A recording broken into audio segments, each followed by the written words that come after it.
नमस्कार, आप देख रहे हैं आज तक। आपके साथ मैं हूं मीनाक्षी कटवाल। महाराष्ट्र में भारत माता की जय के नारे पर सीएम फडणवीस का बयान और फिर भैयाजी जोशी के भगवा ध्वज और राष्ट्रगान पर टिप्पणी विपक्ष के निशाने पर है।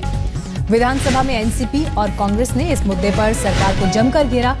काफी विरोध के बाद विधानसभा की कार्यवाही को स्थगित करना पड़ा। विपक्ष सरकार से इस विषय पर विधानसभा में चर्चा और साथ ही मुख्यमंत्री से माफी की मांग कर रहा है। विधानसभा परिसर में भी एनसीपी और कांग्रेस ने सरकार के खिलाफ मोर्चा खोल दिया। देशद्रोह का केस दर्ज तक करने की मांग की गई, माफी की मांग की गई। विपक्ष इस पर एकजुट हो गया है और मुख्यमंत्री के खिलाफ मोर्चा खोल दिया, सरकार के खिलाफ मोर्चा खोल दिया और सीधे सीधे स्थगन प्रस्ताव के साथ माफी की मांग कर डाली।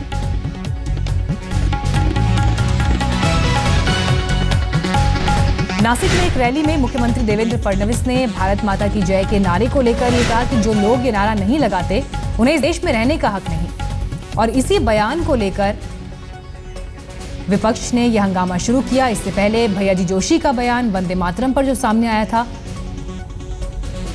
जिसमें वंदे मातरम को असली राष्ट्रगान बताया था। जनगण मन संविधान में तय राष्ट्रगान, लेकिन वंदे को यह कहकर कहा कि यह असली राष्ट्रगान है। वास्तविक अर्थ देखें तो वंदे मातरम ही असली राष्ट्रगान। तिरंगे पर भी भैयाजी जोशी ने विवादित बयान दिया था, जिसमें भगवा ध्वज को राष्ट्र ध्वज मानना गलत नहीं, ये उन्होंने एक बातचीत के दौरान कहा।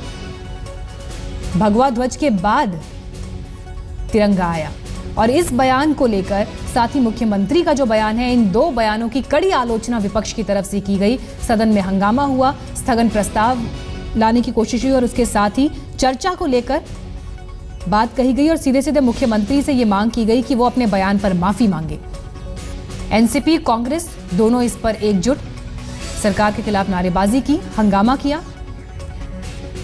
विपक्ष इस पर क्या कुछ कह रहा है, कैसे अपनी आपत्ति जता रहा है, सुनिए। हमारे दिल की भारत माता जो है वो दैवी स्वरूप में है और हम भारत माता का स्वरूप अपने माँ में देखते हैं, जो बेचारी हर अपने लड़के लड़कियों से प्यार करती है, उगाती है, उगवाऊ होती है, पानी पिलाती है, संभालती है, सहारती है, खंदा देती है, रोती है, रुलाती है, संभालती है, आंसू पोंछती है, खाना देती है।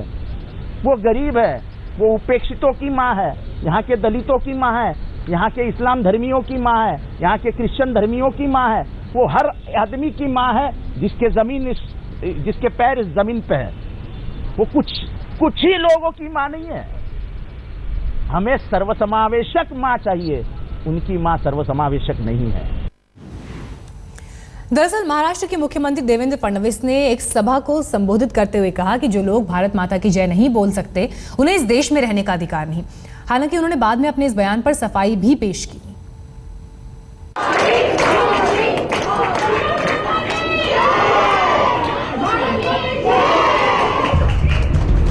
अमेरिका से सुनहरे रेगिस्तान तक भारत माता की जय के नारे गूंज रहे हैं।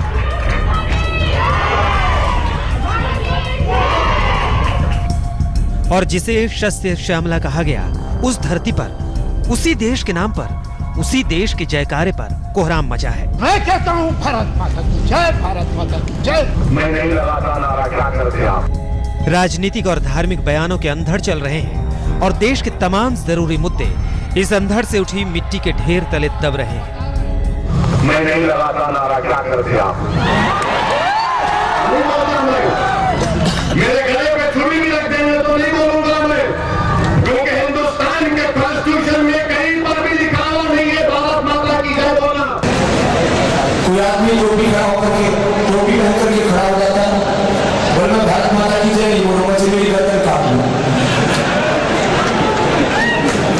अरे इस देश में कानून है कि क्या हम तो लाखों की गर्दन काट सकते हैं? अरे भारत माता की जय म्हटलं पाहिजे, हे नव्या पिढीतल्या लोकांना सांगावं लागतं। भारत माता की जय बोलने और ना बोलने के मत पर विवाद है। एक पक्ष कहता है कि सबको भारत माता की जय बोलना चाहिए। इसी पक्ष के कुछ लोग कहते हैं कि जो नहीं बोलते वो सच्चे भारतीय नहीं। तो दूसरे पक्ष के कुछ लोगों की धार्मिक मान्यताएं और वैचारिक आजादी की अपनी वजहें आड़े आती है। ये मुद्दा शांत होने से पहले ही फिर भड़का दिया जाता है। अब नया विवाद महाराष्ट्र के मुख्यमंत्री देवेंद्र फडणवीस के बयान से उठा है।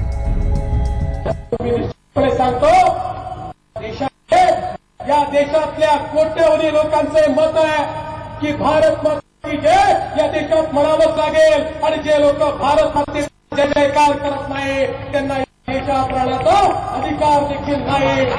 मला आनंद वाटतो या देशामध्ये भारत माता की जय हा कुठल्या धर्माचा नारा नाहीये. नारे के आधार पर नागरिकता का अधिकार देने वाले देवेंद्र फडणवीस के इस बयान के बाद एक बार फिर सियासत की गलियों में बहस तेज हो गई है. निशाने पर बीजेपी के तमाम नेता और उसकी नीति आ गई है. विदेशी धरती पर भारत माता की जयकार है तो इस जयकार पर भारत के भीतर हाहाकार है. एक देश जो सुपर पावर बनने की चाह रखता है फिलहाल इसी विवाद में उलझा है कि भारत माता की जय बोला जाए या ना बोला जाए, या कहें कि इस विवाद को बार बार उठाया जा रहा है. हालिया दौर देश की राजनीति में सिर्फ और सिर्फ जब से संघ प्रमुख मोहन भागवत ने यह नसीहत दी कि भारत के बच्चों को भारत माता की जय बोलना सिखाया जाना चाहिए, तभी से इस विवाद को कुछ राजनीतिक सूरमाओं ने सेक्युलरिज्म बनाम दक्षिणपंथी का रंग दे दिया. तो कुछ ऐसे भी हैं जिन्होंने सामाजिक ताने बाने को सुलझाए रखने की चतुराई से इस मुद्दे को धार्मिक रंग दे दिया. और अब भारत की राजनीति में तमाम मुद्दों से ऊपर यही नारा बना हुआ है. एक पक्ष नारा लगवाने पर अड़ा है तो दूसरा नारा ना लगवाने पर. नासिक में प्रवीण ठाकरे, गोरखपुर में गजेंद्र त्रिपाठी और राजकोट में तेजस शिशंगिया के साथ आज तक ब्यूरो. भारत माता की जय पर विवाद थमने का नाम नहीं ले रहा और आए दिन नई कड़ियां इसमें जुड़ रही हैं. कल एक बयान बाबा रामदेव का सामने आया, उसे सुनकर आप भी हैरान रह जाएंगे. बाबा के ये बयान असदुद्दीन ओवैसी के बयान का जवाब है. सुनिए ओवैसी ने क्या कहा था और इस पर फिर बाबा रामदेव ने क्या जवाब दिया. मोहन भागवत साहब, मैं नहीं लगाता नारा, क्या करते आप? मेरे गले में छुरी भी रख देंगे तो नहीं बोलूंगा मैं, क्योंकि हिंदुस्तान के कॉन्स्टिट्यूशन में कहीं पर भी लिखा हुआ नहीं है भारत माता की जय बोलना.